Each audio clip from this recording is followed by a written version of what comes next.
In the summer of 2011, as a tourist, I visited the rainforest of Borneo for the very first time. And as you might imagine, it was the overwhelming sounds of the forest that struck me the most. There's this constant cacophony of noise. Some things actually do stick out.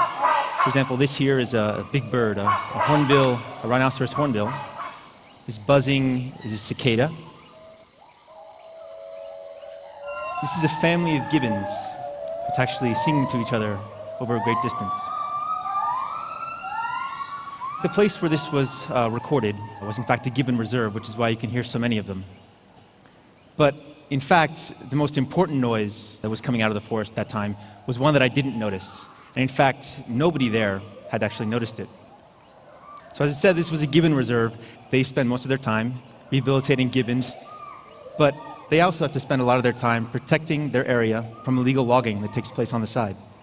And so if we take the sound of the forest, and we actually turn down the gibbons, and the insects, and the rest, in the background the entire time, in the recording that you heard, was the sound of a chainsaw at great distance. They had 3 full-time guards who were posted around this sanctuary, whose job was in fact to guard against illegal logging.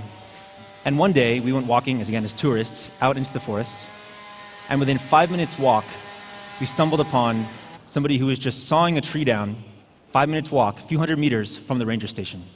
They hadn't been able to hear the chainsaws, because as you heard, the forest is very, very loud. It struck me as quite unacceptable, right? That in this modern time, just a few hundred meters away from a ranger station, in a sanctuary, that in fact nobody could hear somebody when a chainsaw gets fired up. I mean, it sounds impossible. But in fact, it was quite true. So how do we stop illegal logging, right? It's really tempting as an engineer always to come up with a high-tech, super crazy high-tech solution. But in fact, you're in the rainforest. It has to be simple. It has to be scalable. And so in fact, what we also noticed while we were there was that everything we needed was already there. We could build a system that would allow us to stop this using what's already there. Who was there? What was already in the forest? Well, we had people. We had this group there that was dedicated, 3 full-time guards that was dedicated to go and stop it. But they just needed to know what was happening out in the forest. The real surprise, this is the big one, is that there was connectivity out in the forest. There was cell phone service way out in the middle of nowhere. We're talking hundreds of kilometers from the nearest road. There's certainly no electricity, but they had very good cell phone service. These people in the towns were on Facebook all the time. They're surfing the web on their phones. And this sort of got me thinking that in fact it would be possible to use the sounds of the forest, pick up the sounds of chainsaws programmatically, because people can't hear them, and send an alert. But you have to have a device to go up in the trees, right? So if we can use some device to listen to the sounds of the forest, connect to the cell phone network that's there, and send an alert to the people on the ground, perhaps we could have a solution to this issue for them. But in fact, let's take a moment to talk about saving the rainforest, because it's something that we've definitely all heard about forever.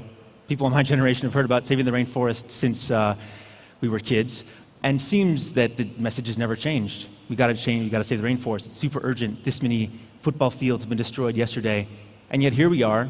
Today, about half of the rainforest remains, and we have potentially more urgent problems like climate change. But in fact, this is a little-known fact that I didn't realize at the time. Deforestation accounts for more greenhouse gas than all of the world's planes, trains, cars, trucks, and ships combined. It's the second highest contributor to climate change. Also, according to Interpol, as much as 90% of the logging that takes place in the rainforest is illegal logging, right? Like the illegal logging that we saw. So if we can help people in the forest enforce the rules that are there, then in fact we could eat heavily into this 17% and potentially have a major impact in the short term. It might just be the cheapest, fastest way to fight climate change. And so here's the system that you imagine, right? It looks super high-tech. The moment a sound is heard, sound of a chainsaw is heard in the forest, device picks up the sound of the chainsaw, sends an alert through the standard GSM network that's already there to a ranger in the field who can in fact show up in real time and halt the logging. It's no more about going out and finding a tree that's been cut. It's not about seeing a tree from a satellite in an area that's been clear-cut. It's about real-time intervention, right? So I said it was the cheapest and fastest way to do it, but in fact, actually, as you saw, they weren't able to do it, so it may not be so cheap and fast. But if the device is in the trees, were actually cell phones, it could be pretty cheap. Cell phones are thrown away by the hundreds of millions every year. Hundreds of millions in the US alone, not counting the rest of the world, which of course we should do. But in fact, cell phones are great. They're full of sensors. They can listen to the sounds of the forest. We do have to protect them. We have to put them in this box that you see here. And we do have to power them. Powering them is one of the greater engineering challenges that we had to deal with, because powering a cell phone under a tree canopy, any sort of solar power under a tree canopy, was an as yet unsolved problem. And that's this unique solar panel design that you see here, which in fact is built also from recycled byproducts of an industrial process. These are strips that are cut down. So this is me putting it all together in my parents' garage, actually. Thanks very much to them for allowing me to do that. As you can see, this is a device up in a tree. What you can see from here, perhaps, is that they are pretty well obscured up in the tree canopy at a distance. That's important because although they are able to hear chainsaw noises up to 1 kilometer in the distance, allowing them to cover about 3 square kilometers, if this one were to take them, it would make the area unprotected. So, does it actually work?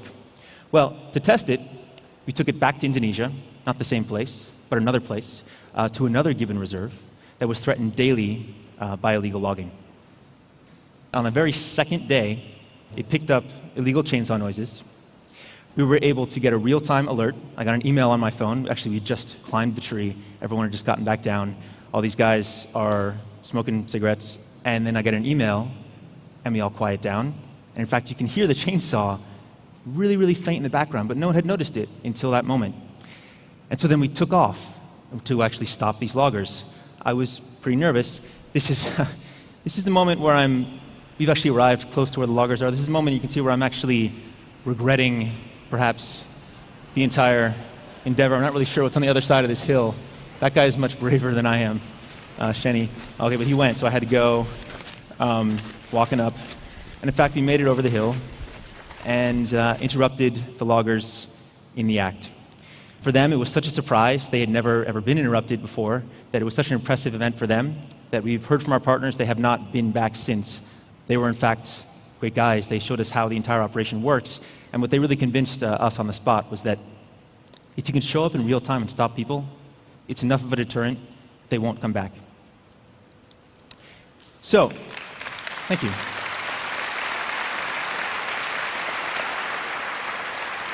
Thank you. Word of this spread, possibly because we told a lot of people.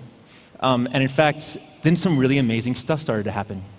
People from around the world started to send us emails, phone calls.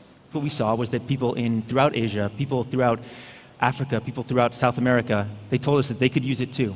And what's most important, what we'd found that we thought might be exceptional, in the forest there was pretty good cell phone service. That was not exceptional, we were told. And that particularly is on the periphery of the forests that are most under threat. And then something really amazing happened, which was that people started sending us their own old cell phones.